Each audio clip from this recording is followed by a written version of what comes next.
Karimnagar MLA Gangula camp కార్యాలయం దగ్గర tension వాతావరణం నెలకొంది. గంగుల క్యాంప్ కార్యాలయానికి భారీగా చేరుకున్న బీఆర్ఎస్ శ్రేణులు బీజేపీ ఆఫీస్ ముట్టడికి బయలుదేరారు. ఎమ్మెల్యే గంగుల కమలాకర్ పై కార్పొరేటర్ బండారి వేణు పరుష పదజాలం వాడటంతో బీఆర్ఎస్ శ్రేణులు ఆగ్రహం వ్యక్తం చేస్తూ ఆందోళనకు దిగారు. దీంతో బీఆర్ఎస్ శ్రేణుల్ని అరెస్ట్ చేసి పీఎస్ కు తరలించారు.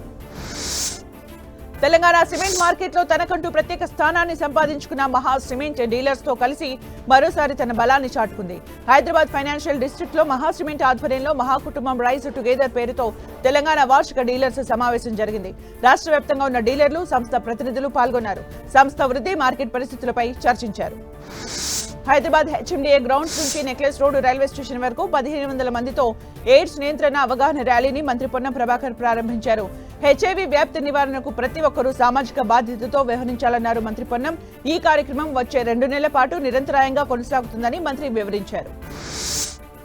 బీఆర్ఎస్ వర్కింగ్ ప్రెసిడెంట్ కేటీఆర్ కీలక వ్యాఖ్యలు చేశారు. ప్రభుత్వాలు శాశ్వతం కాదన్న ఆయన ప్రభుత్వ పథకాల తొలగింపుపై అసహనం వ్యక్తం చేశారు. వైఎస్ఆర్ పెట్టిన ఆరోగ్యశ్రీ పథకాన్ని తాము కొనసాగించామన్న కేటీఆర్ కాంగ్రెస్ ప్రభుత్వం వచ్చి తాము పెట్టిన పథకాలు తొలగించిందన్నారు. కంటి వెలుగు, కేసీఆర్ కి ఇటువంటి పథకాలు ఎంతో గొప్పవని, ఆ పథకాలకు పేరు మార్చైనా అలాగే కొనసాగించాల్సిందన్నారు. Hyderabad Rayadurgam PM x unity mall నిర్మాణం ఎదుట బీఆర్ఎస్ ఎమ్మెల్సీలు దాసోజు శ్రవణ్, షంబీపూర్ రాజు ఆందోళన నిర్వహించారు. ప్రధాని పేరుతో 202 కోట్లతో చేనేత కార్మికుల కోసమంటూ నిర్మించిన మాల్ను చివరకు ప్రైవేట్ పరం చేశారంటూ నేతలు ఆరోపించారు. యూనిటీ మాల్లో 18 లక్షల చదరపు అడుగుల స్థలాన్ని ప్రైవేట్ వ్యక్తులకు కట్టబెట్టారని ఆరోపించారు.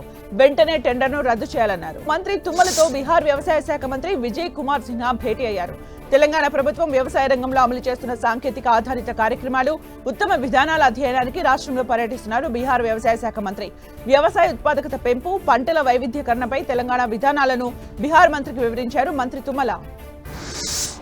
తెలంగాణలో సర్ ప్రక్రియలో ధృవీకరణ పత్రంగా కొత్తగా జారీ చేస్తున్న ఫ్యామిలీ రిజిస్టర్ సర్టిఫికేట్ చెల్లదని ఎన్నికల సంఘం క్లారిటీ ఇచ్చింది. రాష్ట్ర ప్రభుత్వంపై జూలై 25న జారీ చేసిన జీవో నెంబర్ 172 ప్రకారం మీ సేవ ద్వారా ఇచ్చే ఫ్యామిలీ రిజిస్టర్ సర్టిఫికేట్లను ఓటరు నమోదు, పరిశీలన ప్రక్రియలో ఆమోదించలేమని తెలిపింది. ఫ్యామిలీ రిజిస్టర్ సర్టిఫికేట్ రేషన్ కార్డుతో సమానమే అని పేర్కొంది.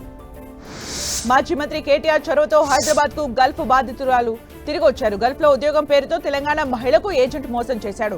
వర్క్ వీసా బదులు విజిటింగ్ వీసా ఏజెంట్ ఇప్పించడంతో 25 రోజులు గల్ఫ్ లో బాధిత మహిళ చిత్రహింసలు పడింది.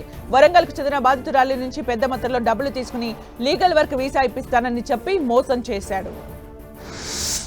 మంత్రి వివేక్ వెంకటస్వామి నియోజకవర్గం చెన్నూరులోని లైన్గడ్డ ప్రాంతంలో 1,43,00,000 రూపాయలతో నిర్మించిన ఆయుష్మాన్ ఆరోగ్య మందిర్ కు కరెంటు కరువైంది. ఇప్పటికీ విద్యుత్ కనెక్షన్ మీటర్ లేకపోవడం చర్చనీయాంశంగా మారింది. ఇప్పటికైనా అధికారులు స్పందించి ఆయుష్మాన్ ఆరోగ్య మందిర్ కు అధికారిక విద్యుత్ కనెక్షన్ ఏర్పాటు చేయాలని ప్రజలు కోరుతున్నారు.